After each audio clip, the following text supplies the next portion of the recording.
aujourd'hui, dans cette étude de cas, j'accueille Christine Cuisinier, qui est une pharmacienne experte dans les traitements de la peau, experte en dermocosmétique naturelle. Et aujourd'hui, cette étude de cas va être particulièrement intéressante parce que Christine a accepté de partager avec nous comment est-ce qu'elle a utilisé les conseils et les stratégies marketing que je partage dans mes formations pour lancer une newsletter hebdomadaire, toucher des dizaines de milliers de personnes grâce à son blog et à sa newsletter, recueillir des centaines de témoignages de clients, générer cette année 1 million d'euros de chiffre d'affaires en ayant en fait des clients qui sont des fans et qui sont fidélisés.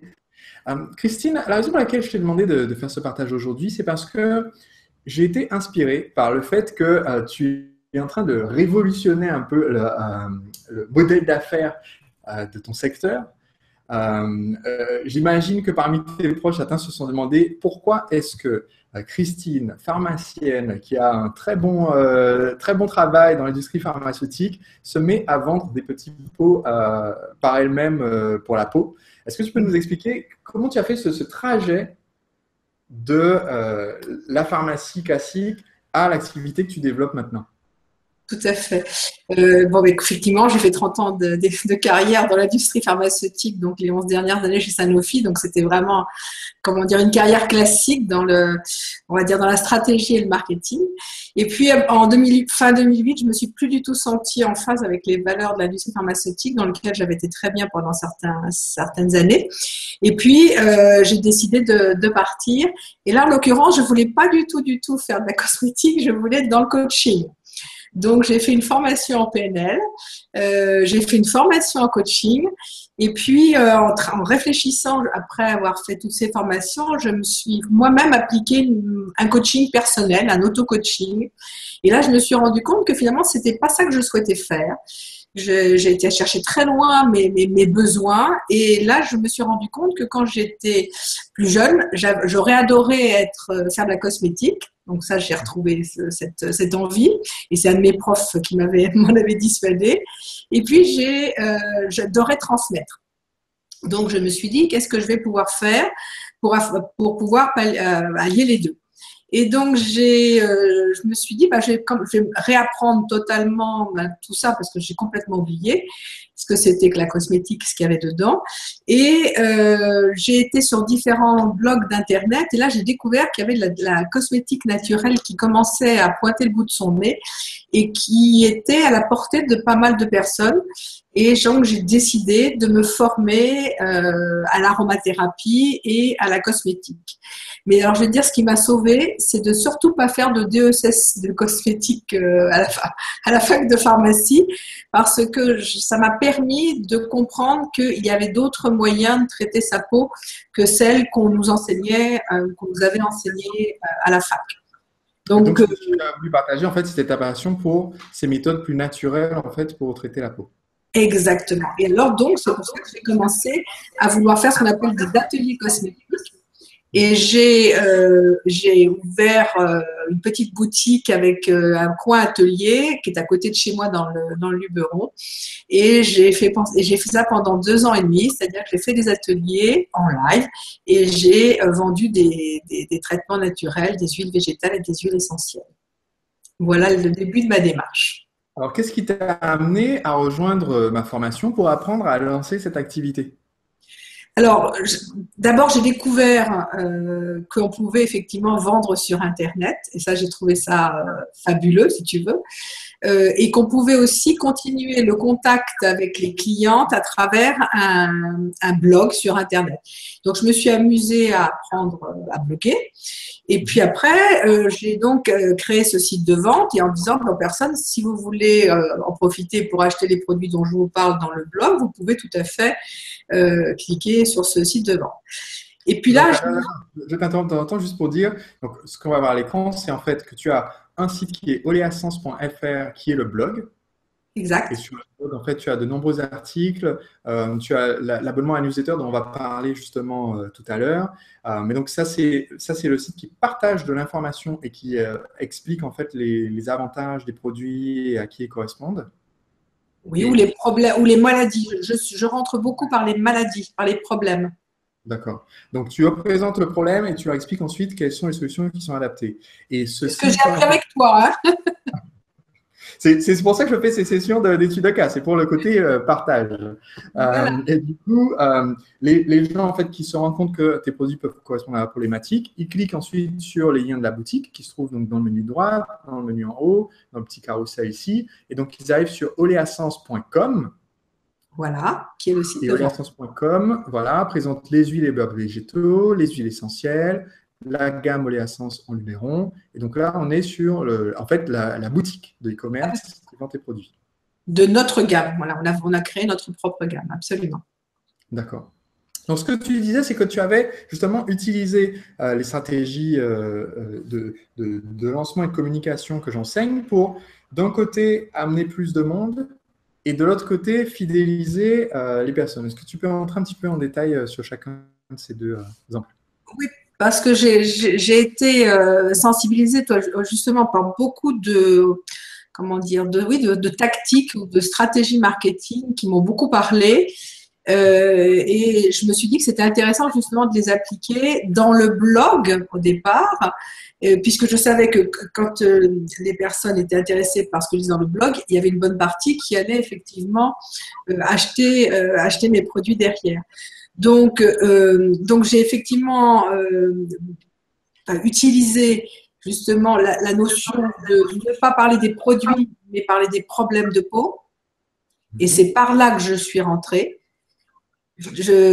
La deuxième chose, c'est d'être extrêmement généreuse, c'est-à-dire ne pas donner l'impression de vendre, mais l'impression de donner énormément à la fois des renseignements, mais également, ce qui est aussi mon plus, c'est de pouvoir et de dire aux personnes, si vous avez le moindre problème de peau, on est là pour vous aider.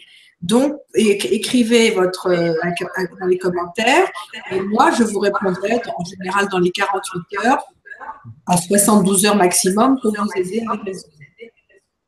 Alors, je me permets de développer ce point-là parce que pour les personnes qui ne connaissent pas encore ton site, ils vont être épatés par cette interactivité que tu as avec tes clientes et les personnes qui viennent, en fait, qui ont le problème de peau et qui te posent des questions. Donc, là, j'ai le site à l'écran, donc oleassence.fr. Sur le site, tu postes des articles. Et une des notions les plus importantes que moi j'essaye de partager avec les entrepreneurs, c'est cette idée de personne ne vient sur votre site en se disant tiens, je me demande quel est le comparatif entre le produit B62 et le produit B63. Personne ne vient pour le produit.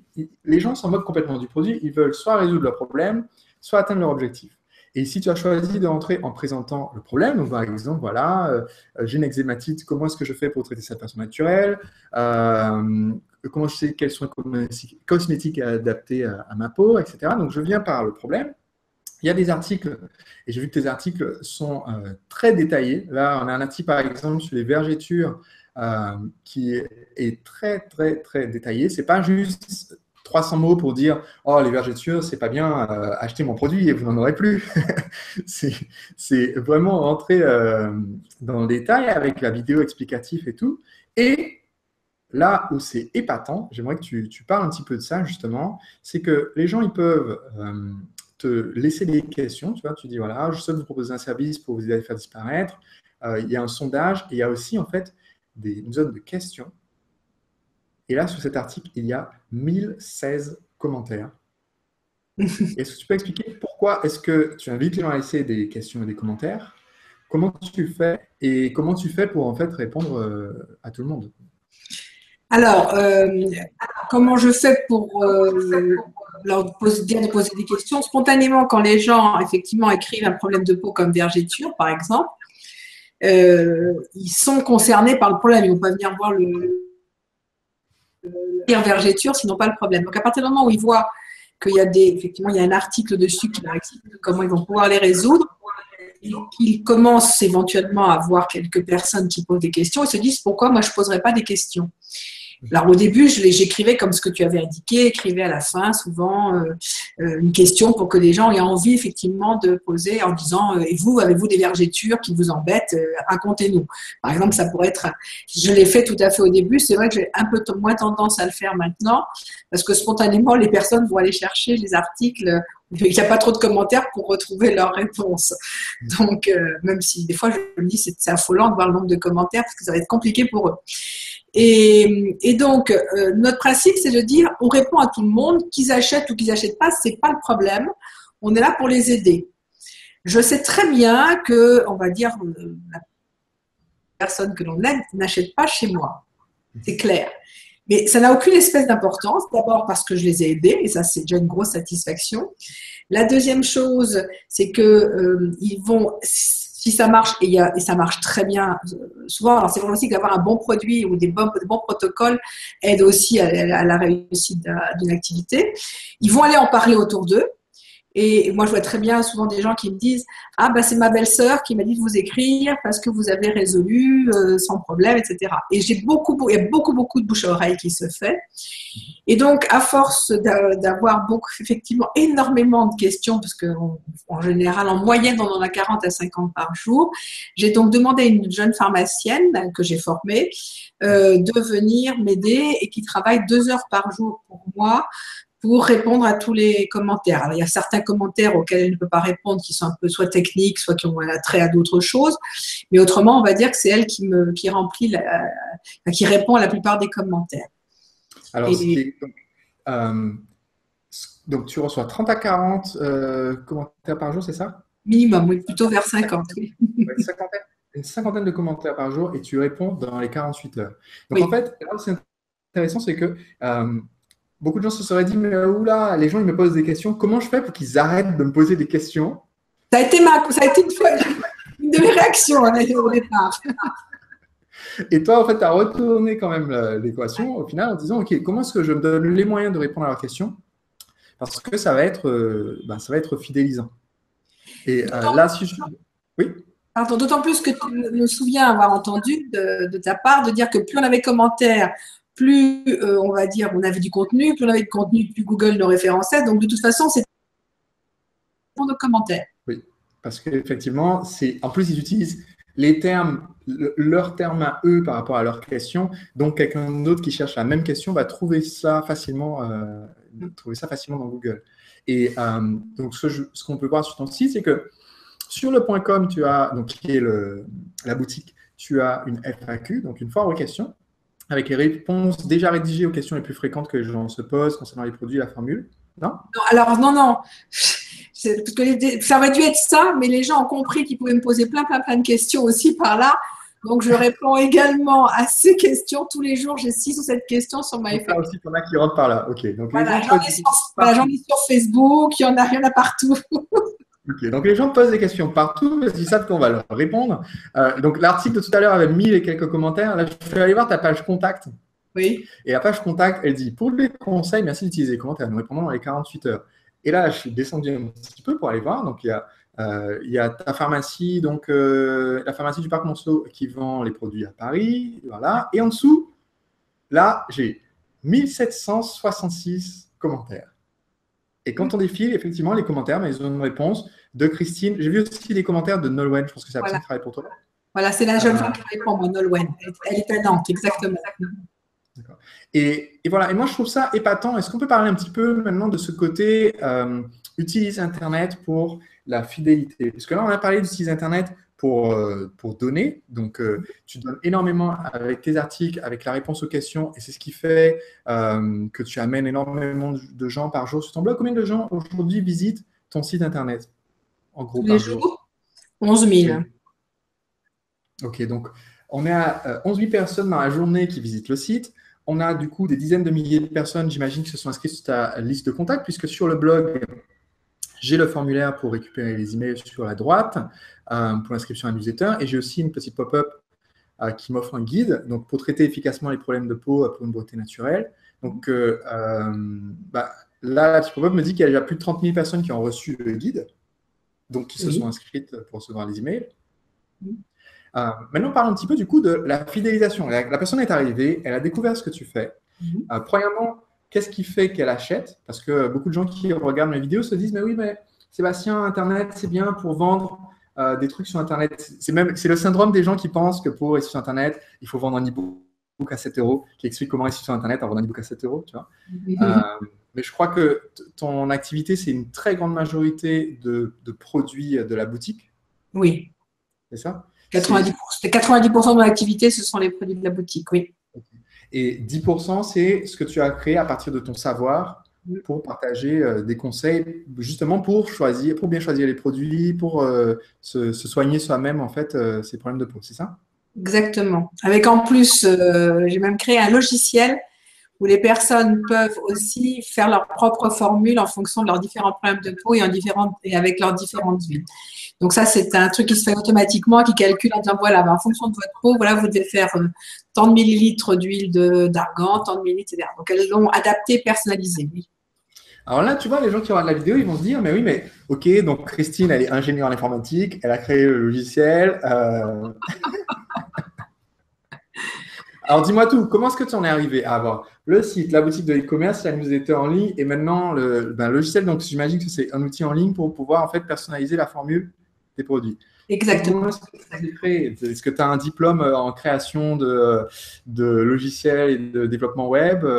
Alors, pas du tout, j'ai tout fait moi-même, sauf le logiciel, effectivement. Mais autrement, non, j'ai appris à faire un blog, j'ai appris à faire un site de formation. Voilà, j'ai pris un petit peu de temps. C'est vrai que ça m'a pris du temps. Ça m'a beaucoup amusé aussi. Alors moi, je suis pas fait partie des gens qui aiment beaucoup la technique. Donc, j'ai pris du plaisir aussi, non seulement à faire des choses dans l'univers on va dire, dans l'univers de la dermocosmétique naturelle, mais également dans l'univers d'Internet et des formidables outils qu'il propose. Donc ça, j'ai tout fait moi-même, a priori. Ok. Moi, j'apprécie le côté, quand on est passionné par ce qu'on fait, en fait, c'est pas la corvée d'être face à un ordinateur pour résoudre le problème de milliers de gens, c'est au contraire une opportunité énorme qu'on a. De Et plaisir.